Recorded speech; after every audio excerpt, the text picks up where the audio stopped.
kusura bakmayın. Ama Eskişehir bir Kırım Tatar Büyükelçiyi o kadar özlemiş ki zor kopardık getirdik. Bugün malum Allah gani rahmet eylesin, bir de şehidimiz vardı Eskişehir'de. Aynı zamanda Ankara'da bir Kırım Tatar evladımız var şehitlerimizden. Dolayısıyla bugün biraz üzgün günümüz. Ülke olarak üzüldüğümüz bir gün. Ama bir taraftan da hayat devam ediyor. Bu devamlılık içinde şu anda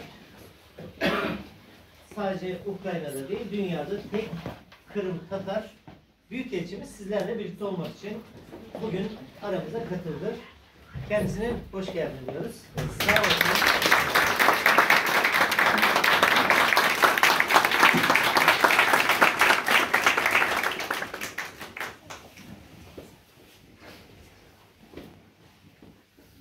Buyurun geçin. Emin Hanım hala işim var, çalışacağım diyor, oturmuyor. Evet. Zor olsun diyor.